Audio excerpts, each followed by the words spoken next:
Bismillahirrahmanirrahim. Assalamualaikum warahmatullahi wabarakatuh.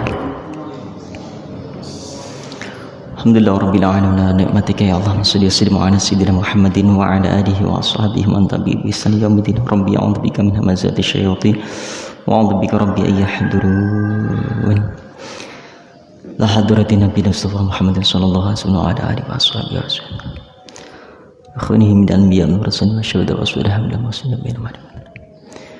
Allahumma akhrijna min dhulumatil wahmi akrimna bi nuril fahmi iftah lana bi ma'rifatil ilmi hassin akhlaqana bil hilmi sahhil lana abwaaba fadlika ya arhamar rahim summa qasidana wa jami' hajatina rabbi shrah li sadri tatam bilis subhanaka la ilma lana illa ma 'allamtana innaka antal alim ya Allah ridhoi kami rahmati kami berkah ya Allah setiap ilmu yang kami kaji kami pelajari jadikan ilmu yang manfaat ya Allah. Setiap hadis yang kami dengar, setiap hadis ya Allah yang kami dapat, kami mampu mengamalkan ya Allah hadis Rasulullah ya Allah. Al-Fatihah. A'udzubillahi minasyaitonir rajim. Alhamdulillahirabbil alamin arrahmanir rahim maliki iyyaka na'budu wa iyyaka nasta'in. صراط الذين أنعمت عليهم غير المغضوب عليهم ولا الضالين. رب اغفر لي ولوالدي وللمؤمنين. Baik, kita lanjutkan hadis ke 63 ya.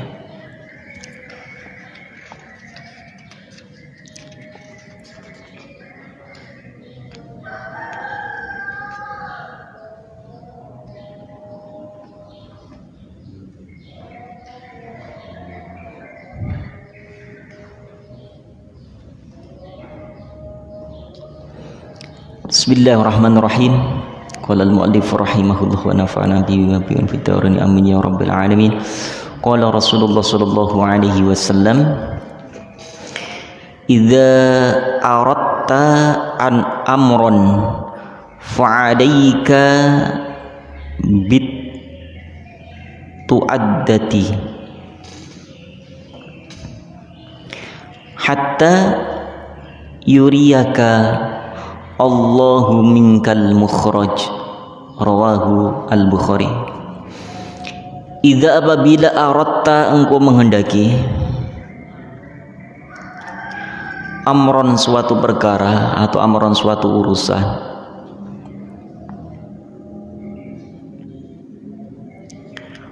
famaka alaika wajib atasmu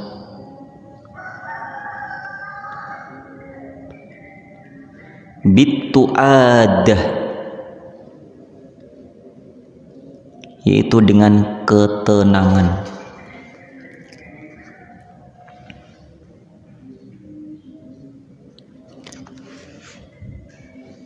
Bitu'adah, dengan tenang.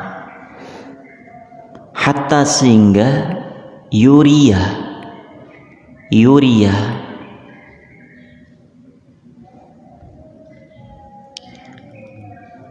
memperlihatkan atau menunjukkan kepadamu Allahu Allah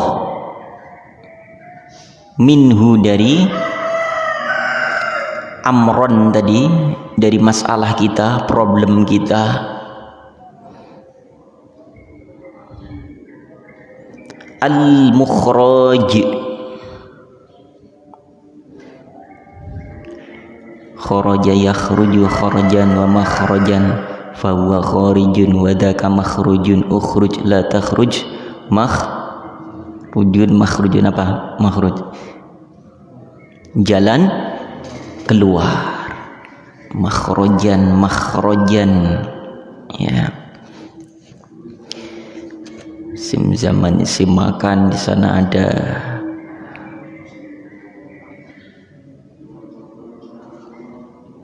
dalam surah At-Talaq ayat 2. Lihat kalimat yang sama,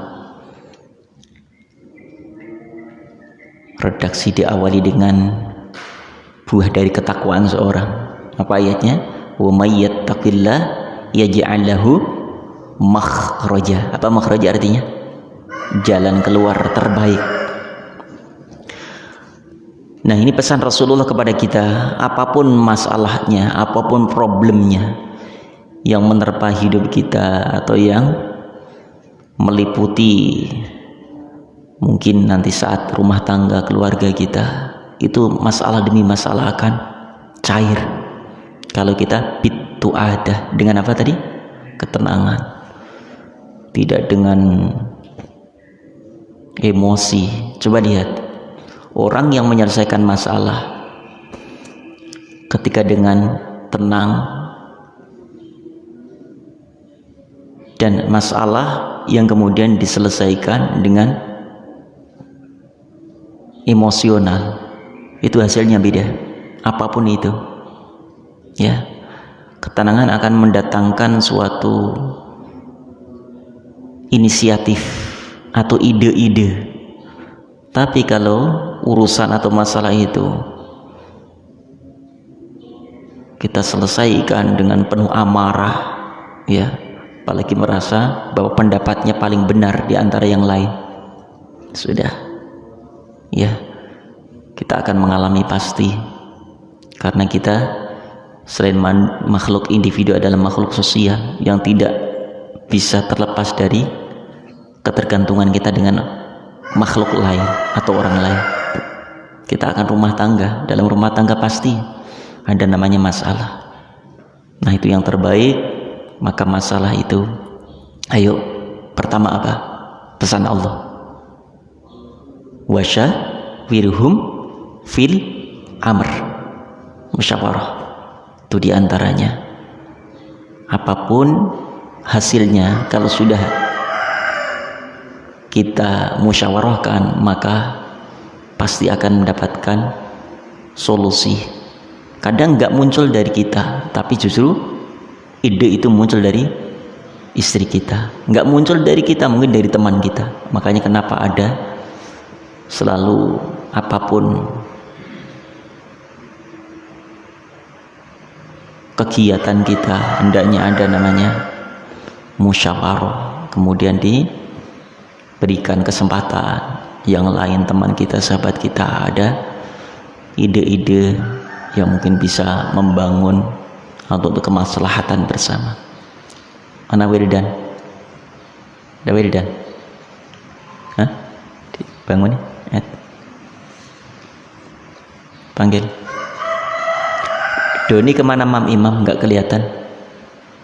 Hah? Ada Muthalib. Di mana? Dibangunin, disemprot. Panggil. Disuruh manasin mobil, enggak pernah di.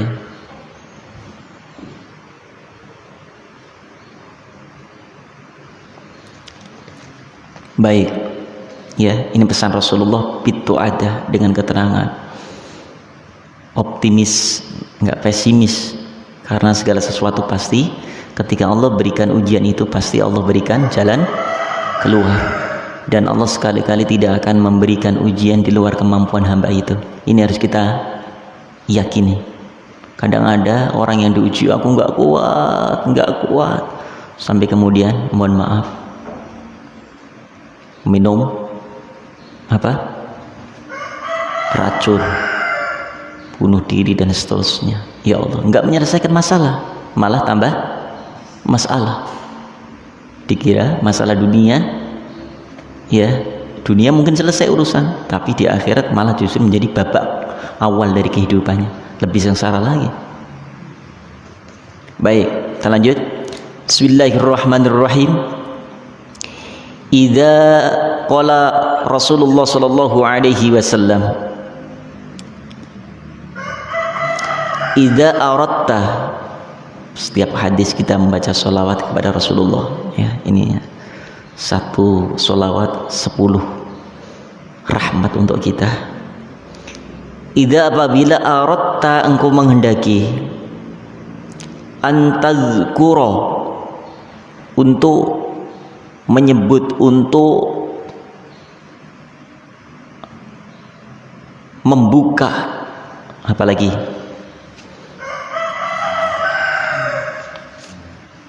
untuk membicarakan. Banyak tadhkuro ini, walaupun biasa disebut tadhkuro, diterjemahkan apa? Zikir gitu kan, bukan yang lihat syiahul kalamnya ya, lihat gimana redaksi kalimat sesudah kalimat tadhkuro itu. Apa tadi tadhkuro? Ya, menyebut-nyebut atau ingin membicarakan, memperbincangkan. Uyubah, aibun, uyub jamak dari aib. Apa? Aib, keburukan atau kekurangan. Ghairika, selainmu. Ghairika, selainmu.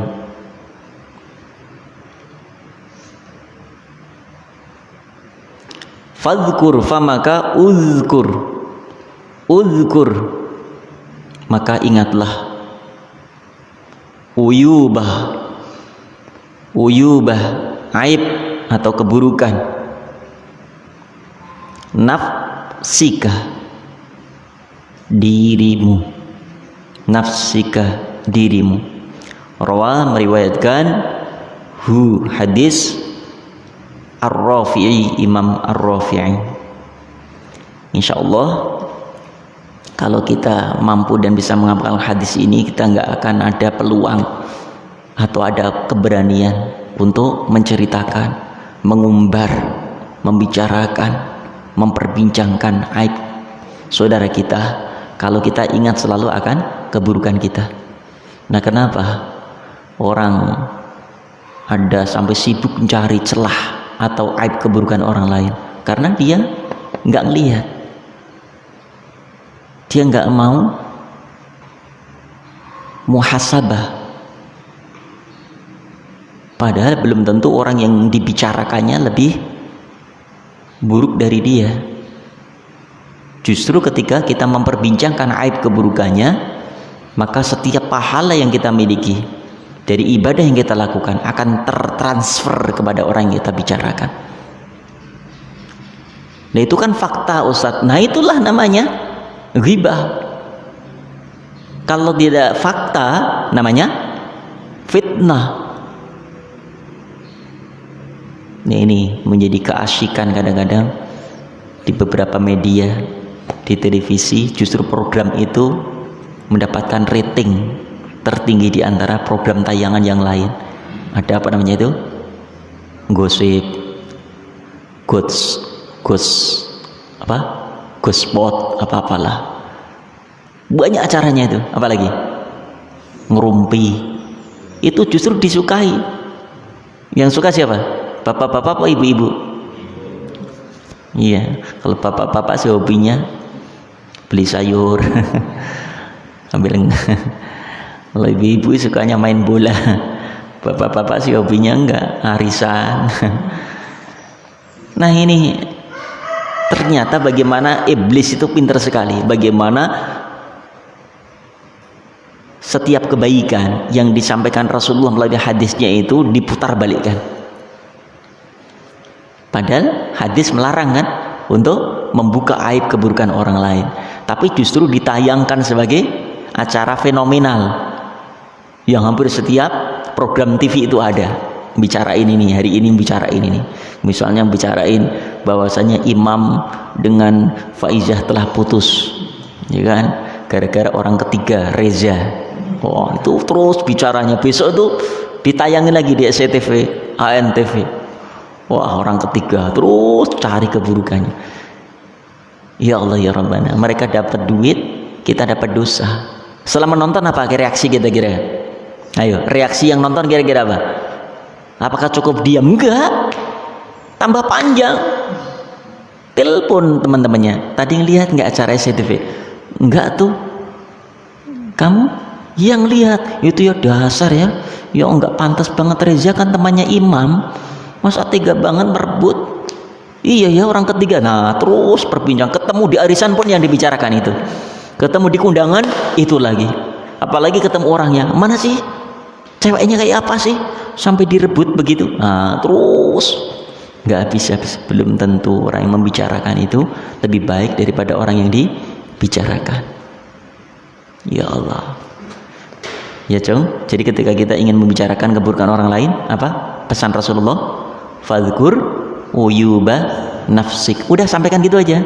Jadi Edi, Fahrul, ketika ada segerombolan ya dari teman-teman kita, mungkin di kamar atau di tempat lapangan, biasanya kalau lebih daripada 3 orang, pasti mereka akan memperbincangkan sesuatu. Nabi nggak pernah itu lihat anak bertiga kemudian diam aja. Pasti ada yang diperbincangkan. Nah saat itulah kemudian saat diantara salah satu teman kita mulai membicarakan keburukan orang lain, maka sampaikan hadis ini. Qala Rasulullah sallallahu alaihi wasallam, "Idza aradta uyuba ghairika fadhkur uyuba nafsik." Nah, sampaikan aja, paham apa enggak paham, pokoknya sampaikan hadis ini. Paling tadi akan sadar, oh iya ya, hadis kemarin ya yang disampaikan Abi ya. Selesai. Ayo fadhkur uyuba nafsik, fadhkur uyuba nafsik, selesai. Ibu pun begitu. Kalau ibu enggak hafal hadisnya, cukup ibu-ibu, mari kita mulai gosip kita dengan membaca umul kitab Al-Fatihah. Insya Allah selesai itu, pasti bubar. Selamat akhirnya. Ya Allah, ternyata selama ini nasihat-nasihat yang kita dengar dari ulama, para guru-guru, semua ternyata referensinya dari hadis Rasulullah. Kadang kita nggak tahu kan, hanya mendengar, oh ternyata ada hadisnya. Selamat kita, pahala kita utuh, orang nggak tersakiti. Kira-kira tersakiti nggak? Orang yang dibicarakan kira-kira tersakiti nggak? Hah? Kalau nggak tersakiti, itu malah kita dapat pahala. Karena apa yang kita bicarakan kebaikan. Contoh misalnya, Reza membicarakan Edi, tapi membicarakan kebaikannya, termasuk ghibah nggak? Enggak. Edi itu luar biasa. Tadi malam itu tahajud sampai 22 rakaat. Terus siangnya itu puasa. Ya, maghrib sampai lupa buka. Bukannya isya, adzan dulu, habis isya lupa taraweh kan. Nah ini juga menjadi perhatian anak-anakku ya, ketika kita puasa Syawal maupun puasa Ramadan kemarin, ketika masuk kumandang adzan, hendaknya kita batalin dulu, jangan adzan dulu ya, karena mentang-mentang kuat justru kita mendapatkan kemakruhan dari amalan kita. Seakan-akan kuat saya, sampai tarawih pun nggak makan nggak apa-apa, kuat katanya. Nah ini justru menyalahi aturan sunnahnya itu, yaitu segera untuk membatalkan.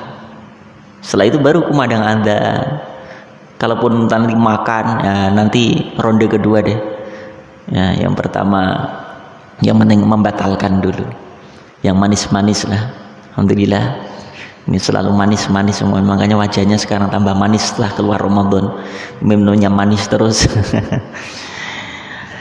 Ya seperti itu ya Jeng ya. Ya Allah, sehingga nggak ada kesempatan, nggak ada peluang diri kita membicarakan aib orang lain. Karena apa? Ya Allah, belum tentu kok saya lebih baik daripada dia.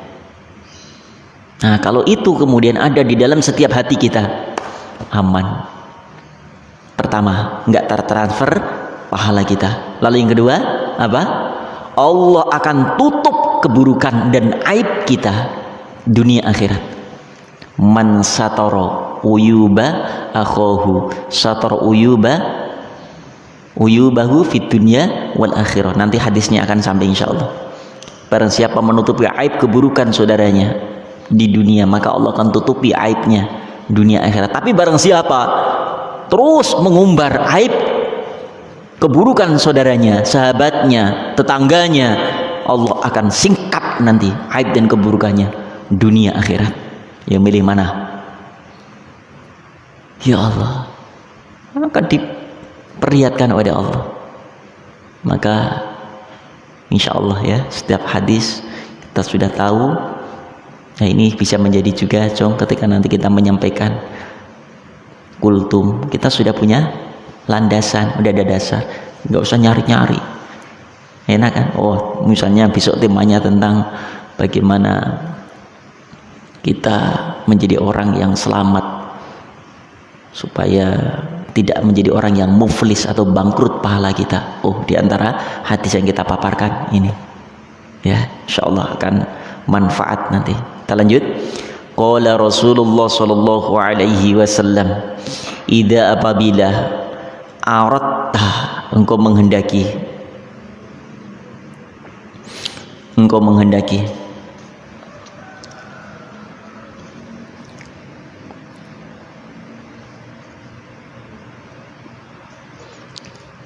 idza apabila aratta engkau menghendaki atau menginginkan, an yaitu yuhibba, ada ambil nasab an, maka awalnya yuhibbu menjadi yuhibba. An yaitu yuhibba, mencintai. Siapa yang mencintai?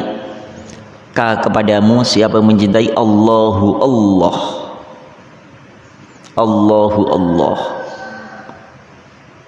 Fab'udi, maka zuhudlah ad-dunya, masalah dunia atau urusan dunia. Zuhud apa artinya tadi? Kemarin udah habis sampaikan. Zuhud tidak terlalu mencintai dunia. Dunia tidak di hatinya, tapi dunia di telapak kakinya, untuk fasilitas sarana untuk memperjuangkan agama Allah, bukan untuk memperkaya diri. Dia punya segalanya, tapi semuanya untuk membantu, untuk menyebarkan fasilitas dakwah, untuk kebaikan, kemaslahatan, tidak dinikmati, tapi benar-benar untuk perjuangan dalam agama Allah. Zuhud ibaratnya begini dong. Zuhud itu kita bawa gelas penuh dengan air, ya, kemudian kita jalan ke satu tempat, ya, ada penuh dengan minuman itu gelas kita, tapi kita mampu dan bisa untuk menjaga bahwa ada karunia Allah yang begitu banyak, tapi enggak membuat dia sombong, angkuh, tapi justru adanya dunia itu menjadi sarana dia bisa membantu orang lain, bisa maslahat untuk orang lain, ya. Boleh, nggak apa-apa, kaya memang dianjurkan kan, karena yang diwajibkan zakat siapa? Orang kaya. Nggak mungkin orang melarat diwajibkan zakat malah dapat zakat. Aqimus shalah wa atuz zakat, itu dua kalimat itu nggak pernah terpisahkan. Setelah Allah perintahkan sholat, perintahkan zakat. Nah, ini kita semua, kita mampu dan bisa berperan, ya, walaupun ada semuanya, tapi sifat zuhud harus ada dalam hati kita. Walaupun nanti suatu saat kita diberikan, bukan berarti kalau zuhud nggak mau, nggak usah pakai mobil, ya kan? Kita ingin jadi orang zuhud, nggak usah pakai motor, ya udah kemana-mana ketinggalan. Yang lain sudah sampai, ya kan, ke tempat taklim, dia jalan kaki karena saking zuhudnya, ya. Taklim selesai, dia baru sampai. Ya, jadikan fasilitas itu, karena setiap putaran roda jadi saksi di hadapan Allah. Baik, maka zuhudlah. Wadan idza aratta, idza apabila aratta engkau menghendaki atau menginginkan, yuhibba mencintai, ka kepadamu annasu manusia, ka kepadamu siapa yang mencintai annasu manusia.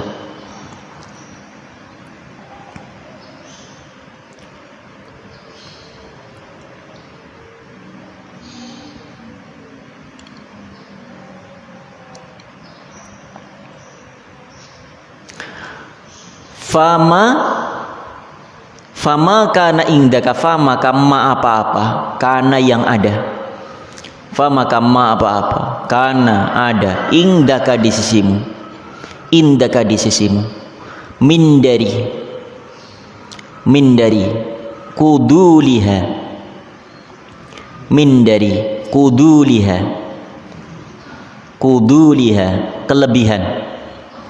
kelebihan, ha itu kuduliha, min dari kuduliha, kelebihan dunia tadi. Fa maka imbit, berikanlah, atau imbit, sebarkanlah, ilaihim, kepada mereka. Rawahu, meriwayatkan, Al-Khatib, Imam Khatib, an Robai ibnu Khirasi, dari Ibnu Khirasi, mursal secara mursal. Jadi hadis berikutnya, ketika ingin kita mendapatkan cinta dan sayang Allah, yang pertama pesan Rasulullah, hendaknya kita zuhud di dalam masalah urusan dunia, ya, tidak melampaui kecintaan kita sehingga kadang mengalahkan urusan akhirat demi dunia. Paham kan, Jong? Jadi urusan dunia bisa dia mengorbankan waktu untuk akhirat, sedang urusan akhirat bisa dikalahkan dengan urusan dunia, berarti nggak zuhud. Contoh misalnya, sama-sama ini hari ini ada undangan, yang satu undangan untuk bisnis, tapi yang satu ada undangan di mana beliau harus hadir di salah satu pertemuan yang akan memperbincangkan masalah urusan kemaslahatan akhirat, ya, mungkin ada pembangunan masjid yang harus diselesaikan, dia salah satu pengurus. Nah, satu dia urusan bisnis untuk urusan dunia. Ini harus bisa memilih. Kalau orang zuhud pasti akan diutamakan urusan akhirat dulu. Tapi kadang tidak. Orang bisa bangun malam jam 3 itu demi nonton bola, itu bisa. Ya, rela dia sampai siap-siap tidur habis maghrib, pasang jam beker dengan tujuan nanti malam akan nonton Piala Dunia. Itu terjadi itu. Tapi untuk urusan akhirat nggak ada azam seperti itu. Untuk tahajud beratnya luar biasa, ya. Atau dia untuk urusan dunia luar biasa, dia getol banget, ke pesawat, ke bandara itu takut terlambat, takut sekali. Padahal pesawat akan terbang jam 12, dia berangkat sudah jam 9 pagi. Tapi ketika saat dipanggil oleh Allah, ya Allahu Akbar, Allahu Akbar, baru adzan, komat, Allahu Akbar, baru komat, pelan, nggak takut tuh ketinggalan. Nah, ini juga menyangkut dengan kezuhudan kita. Urusan dunia sampai bisa dia korbankan padahal masih ngantuk, ya, karena pesawat jam 8 pagi, dia berangkat jam 3 malam. Saking takutnya. Ya Allah, ada bisnis yang perlu diselesaikan. Karena dapat dunia dia. Wah, nanti gimana kliennya? Kalau terlambat bagaimana? Dia takut, khawatir keterlambatannya dengan manusia daripada terlambatnya saat dipanggil oleh Allah. Ini menjadi perhatian kita semuanya, ya. Dulu ada seorang sahabat Rasulullah itu sampai terlambat sholat berjamaah, Jom, ya, karena sibuk ingin memanen. Dia melihat kebunnya sudah mulai masak atau mateng, sebentar lagi akan dipanen. Diceklah satu-satu kebun kurma itu. Saking asiknya, ternyata apa? Begitu pulang sampai rumah, ternyata sudah selesai jamaah sholat asar. Akhirnya apa? Sahabat itu kemudian menemui Rasulullah, ya Rasulullah, gara-gara kebun ini aku terlambat sholat jamaah sholat asar. Untuk itu ya Rasulullah, aku wakafkan seluruh kebun ini untuk. Subhanallah. Bisa nggak kira-kira? Kita terlambat gara-gara main HP tadi. Gara-gara HP ini, Abi mohon maaf saya terlambat sholat duhur. Gara-gara HP tadi asyik saya main game atau WA dengan Mariati tadi. Ini Abi saya serahkan sepenuhnya HP, silakan Abi untuk lelang atau dijual. Ikhlas tapi gara-gara HP. Kurang ajar HP ini. Subhanallah. Atau orang nonton TV istrinya, kita sebagai suami itu nanti, ya, Abdul Muthalib, istrinya asik masih nonton TV, sementara kumandang sholat isya sudah dikumandangkan. Maka Muthalib pulang dari masjid, hai istriku, ada kumandang isya. Adik masih asyik dengan melihat tontonan itu. Untuk itu sepakat, ya, saya melihat sejarah bagaimana sahabat Rasulullah. Ya jangankan apa sengaja, beliau kan nggak sengaja karena menduga bahwa sholat asyar masih lama waktunya, ya, karena waktu itu belum ada jam, ya, belum ada HP lagi. Kalau ada jam enak, ini jam berapa ya, enak, belum ada jam zaman Rasulullah, ya. Gimana itu berarti selesai, ternyata selesai, wakafin terus. Bisa nggak kira-kira yang melibukkan kita, yang melalaikan kita kepada Allah, kita wakafin TV-nya. Sini Dek, panggil istrinya Abdul Muthalib, kita wakafin aja TV kita, besok beli yang lebih besar. Pinter juga itu. Ya Allah ya Rabbana, wakafinnya harga 300, belinya yang 3 juta. Bismillahirrahmanirrahim. Satu lagi, tidak masuk waktu suruk, ya. Kita ingin menjaga waktu suruk, jadi kita insya Allah, ya, istiqomahkan. Kita mendapatkan pahala haji umroh. Sayang kita kelewatkan, ya. Kalau bisa sekarang kenapa tidak, gitu kan? Ya termasuk puasa Syawal ini ya, Jong. Yang bisa sekarang lakukan sekarang. Jangan sampai nunggu nanti, nanti takutnya nantinya habis, waktunya habis, Israel udah datang. Makanya usahakan segerakan untuk kebaikan. Kalau enggak biasanya lewat itu, ya. Tinggal 2 hari lagi ya anak-anak, atau sehari lagi. Nabi Jumat kemarin karena banyak tamu, Nabi enggak puasa kemarin. Hari ini insya Allah mudah-mudahan sama besok. Jadi pas yang belum, ya Jong, belum 6 hari selesaikan. Sayang, pahala 1 tahun bisa kita dapat dengan hanya 6 hari. Masa 1 bulan aja kuat, ya kan? Masa 6 hari nggak kuat, kan lucu, ya. Tergantung niat kita. Insya Allah ada peningkatan lah. Yang kemarin saya sampaikan itu kan, itu mangkana yaumuhu, itu walaupun ada yang mengatakan itu hadis, tapi saya cari di mana-mana nggak ketemu itu hadis riwayat siapa. Itu kan makalah ya Ustaz, ya, kayaknya nggak hadis itu. Kalau nggak salah itu perkataan ungkapan Sayyidina Ali, mangkana yaumuhu khairun min amsihi fahuwa robih. Ya, mangkana barang siapa yaumuhu khairan min amsi fahuwa robih, barang siapa hari ini lebih baik daripada hari yang berlalu, maka sungguh dia akan robih, beruntung. Tapi mislah, mangkana yaumuhu mislah amsihi fahuwa maghbun, maka dia sangat rugi. Kok hari ini ternyata sama dengan hari kemarin, tahun ini sama dengan tahun kemarin, bulan ini sama dengan bulan kemarin, maghbun, rugi dia. Tapi ada yang celaka. Siapa?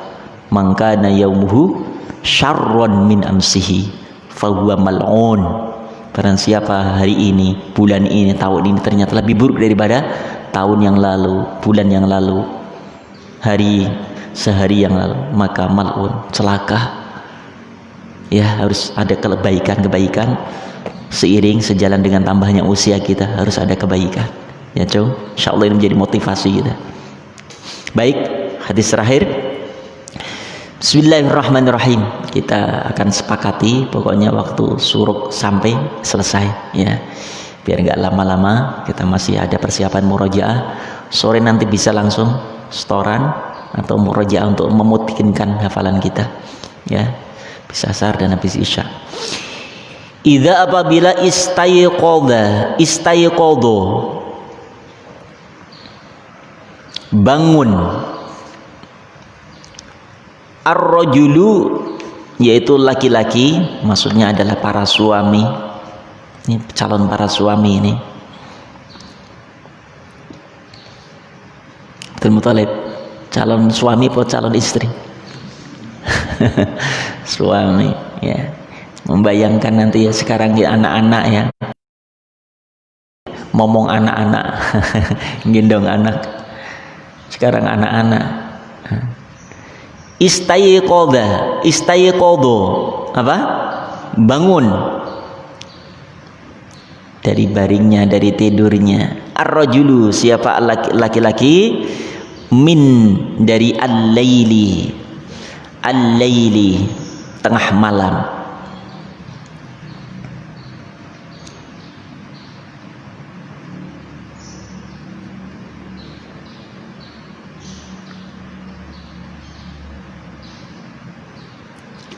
Jadi nggak egois, karena ada begitu suaminya bangun udah sholat sendiri, nikmati sendiri tanpa dia membangunkan istri dan anak. Dan Abi gitu sepakat dengan istri, kalau Ayang duluan bangunin Abi, kalau Abi duluan ya Abi bangunin. Tadi malam istri duluan, Abi sahur.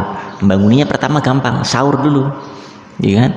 Kalau sahur berarti sebentar lagi tuh sudah persiapan masuk subuh. Kadang-kadang juga gitu, anak-anak juga gitu. Gampang kemana kira-kira bangunin? Tahajud apa sahur? Ayo tahajud apa? Ayo sahur. Gampang mana kira-kira?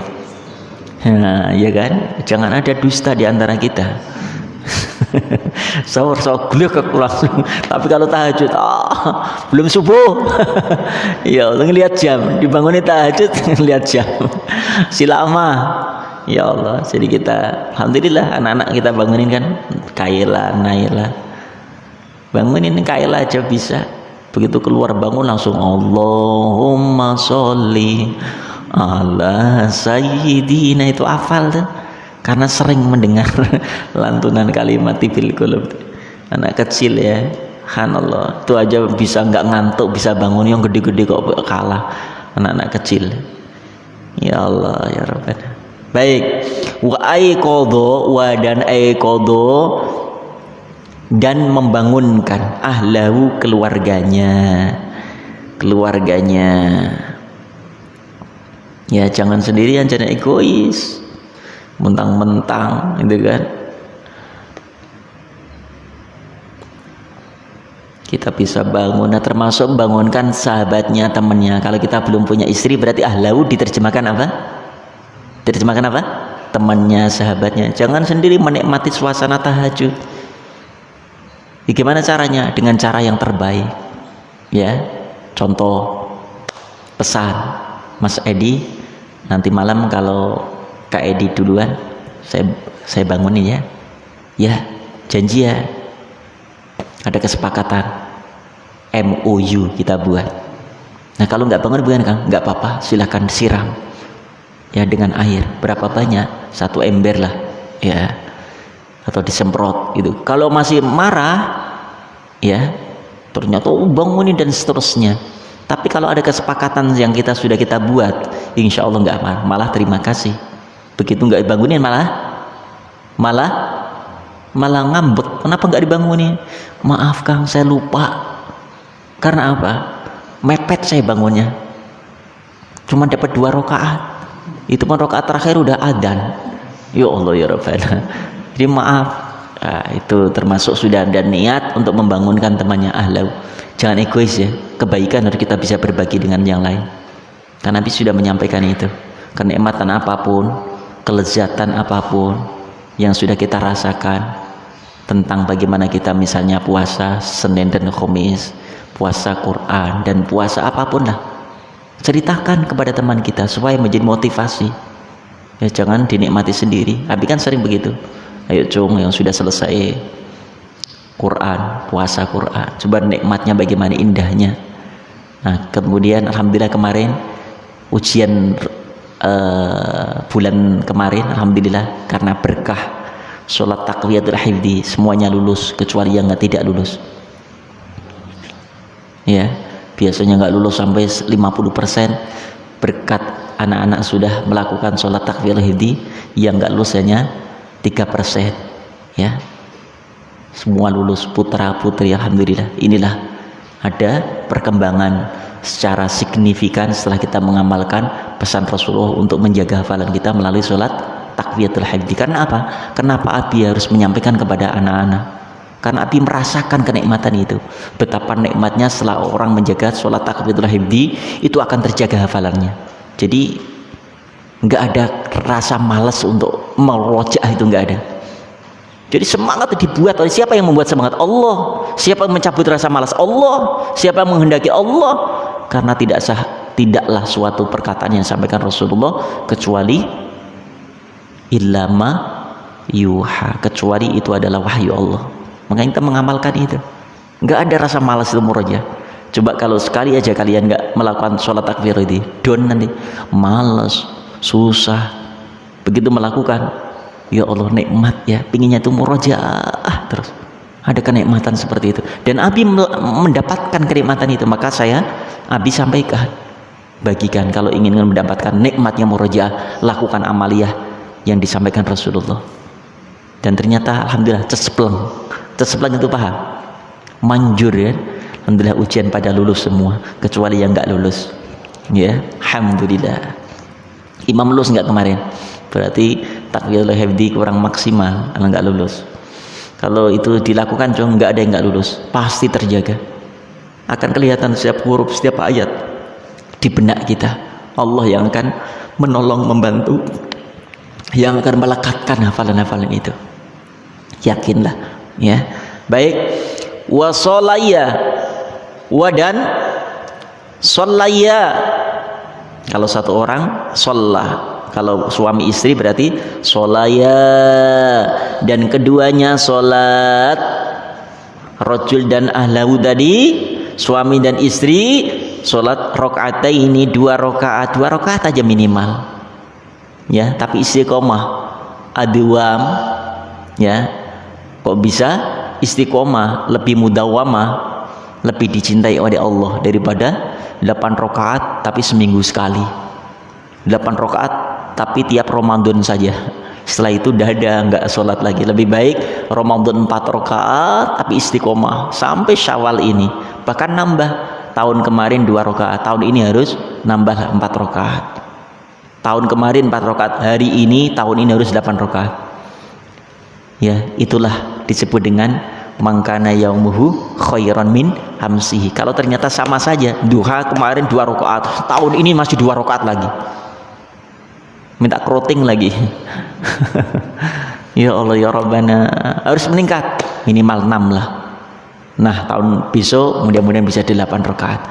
Bahkan ada tadi malam Abi ketemu dengan siapa, putranya Ustadz Arifin Ilham yang ketiga, Azka. Tadi malam pertemuan kita para asatidz adzikra, itu penyaksian dari Ustadz yang selalu dekat dengan beliau, pelatih tenis mejanya. Itu seumur Abdul Muthalib mungkin, itu terjaga duhanya itu 12 rakaat, nggak pernah kurang. Setiap malam sudah 11 rakaat, 8 tahajud, 3 witir. Masih kecil, istiqomah luar biasa. Putra murabi Ustadz Muhammad Arifin Ilham. Kemudian beliau cerita itu sang Ustadz kepada saya, pas ada azkanya marah dia, pamer, ria. Jangan dibicarakan orang lain, biarlah Allah aja. Anak sekecil, lebih kecil dari Imam Thalib udah tahu begitu, jangan dibicarakan. Kalau kita dibicarakan, wow, semakin gede kepala kita. Wow, siapa dulu dong, gitu kan. Misalnya Nur Khalis dibicarakan ya duhanya oleh Abdul Muthalib, siapa Khalis dengar, kok 12 rakaat sih? 14. Salah itu, saya 14 rakaat. Tambahin. Ini beliau malah nggak mau. Oh, jangan Kang, riya nanti, saya takutnya riya, pamer, habis nanti pala. Anak sekecil itu sudah bisa tahu, nggak mau amalan kebaikan itu dibicarakan orang lain. Padahal untuk motivasi. Artinya apa? Hei ustadz gitu kan, kenapa ente nggak bisa seperti dia yang anak kecil aja bisa 12 rakaat duhanya, ente masih 12 rakaat dari zaman bahala sampai sekarang, dari tahun 80-an sampai 2020 masih 2 rakaat aja. Nah, ada peningkatannya Jeng. Insyaallah. Inilah khairan min amsihi. Baik, kita lanjut. Kutiba maka ditulis min dari adzakirina, orang-orang yang senantiasa berzikir Allah kepada Allah, katsira yang banyak, Allahu akbar. Wadzakirat, wadan ditulis lagi kutiba minal, tadi minal dzakirin wa, nah itu kan, wadzakirat, dan ditulis dicatat oleh Allah wadzakirat, yaitu orang-orang yang selalu berzikir. Istrinya, suaminya ditulis dzakirin, istrinya ditulis oleh Allah apa? Adzakirat. Padahal jaminan Allah pahala yang didapat orang yang selalu menjadi orang-orang dzakirin dzakirat apa? A'addallahu lahum maghfiratan wa ajran 'azima. Ada kan ayatnya, innal muslimina wal muslimati wal mu'minina wal mu'minati wal qanitina wal qanitat was shadiqina was shadiqat, terus wal khashi'ina wal khashi'at wal mutasaddiqina wal mutasaddiqat, terus was shaimina was shaimat wal hafidhati wal hafidina wal hafidhat wadh-dhakirina Allaha katsiran wadh-dhakirati a'addallahu lahum maghfiratan wa ajran. Subhanallah. Nah, ini ya, begitu suami Fakhrul bangunin istrinya, ayo sayang, ayang bangun ayang. Begitu bangun, istrinya langsung melompat, ya melompat ke dada Fakhrul. Tak ting tung ting tung ting tung. Subhanallah. Mandi berdua boleh nggak? Boleh, nggak apa-apa mandi berdua. Oh sudah halal sah. Ya kalau bertiga nggak boleh. Berdua. Kemudian bangun malam hamparkan sajadah, Fakhrul jadi imam. Rakaat pertama Al-Baqarah. Ya, Fakhrul. Rakaat kedua Ali Imran. Ya, insya Allah kabur istrinya. Ya kalau sama-sama hafal Quran menikmati suasana itu. Ya Abi juga begitu, kadang tak tanya, ayang pilih surat apa, gitu kan? Al-Waqiah pertama, kedua Ar-Rahman, ketiga nanti surah apa witirnya, Al-Muzammil. Ya, jadi ada kesepakatan tuh Fakhrul, tanyain istrinya nanti dulu ya, nanti malam sebelum bangunin, nanti malam besok. Ya ada kesepakatan, ya ada konsensus gitu. Jadi yang dibuat oleh, jadi enak nyaman. Ya nanti insya Allah kita praktekkan ya setiap malam Jumat kali Fakhrul di pesantren. Siapa malam Jumat pertama, kedua kita akan buat tahajud 8 rakaat seperti kita melaksanakan sholat tarawih. Tapi kita tahajud berjamaah. Rakaat pertama 1 lembar, rakaat kedua 1 lembar. Jadi 1 juz. Insya Allah nanti Abi yang mulai deh. Ya malam pertama Abi, nanti giliran. Ya sebulan persiapannya kan, sebulan kan anak-anak cuma setiap malam Jumat ya, jadi untuk memutihkan hafalan kita ya, yang insya Allah yang menikmati yang mereka yang hafal di belakangnya. Kalau nggak hafal tuh aduh lama banget ya, lama banget ya.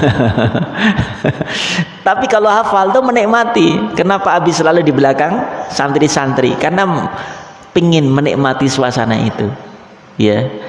Jadi nggak lama walaupun dibaca mau ya, tapi kan ada yang aneh yang lucu itu kadang nggak tahu berhentinya, itu yang unik. Udah sampai pojok apa paling bawah kok lanjut wa asirru qaulakum aw jaru. Itu Wildan selalu kelewat itu gimana. Ini yang bikin risau jamaah. Harusnya kan ada stopnya, terminalnya. Ini kok sampai kebelabasan bagaimana? Takutnya sampai terakhir. Itu harus ada stopnya sampai di mana, ya? Itu tahu. Jadi enak menikmati suasana itu. Iya. Baik ya, Jong. Mudah-mudahan kita bisa mengamalkan hadis demi hadis yang disampaikan Rasulullah kepada kita, sehingga kita termasuk orang-orang yang bisa mengamalkan sunnah Rasulullah SAW. Insya Allah kita jaga qiyamul lail, ya, tahajud istiqomah. Insya Allah akan mengangkat martabat kedudukan kita maqamam mahmuda. Yuk kita raih balaji umroh. Inilah diantara sunnah Rasulullah yang harus kita jaga. Suruk pahala haji umrah sempurna. Mohon maaf lahir batin. Subhanaka bihamdika asyhadu an la ilaha illa anta astaghfiruka wa atubu ilaik. Assalamualaikum warahmatullahi wabarakatuh.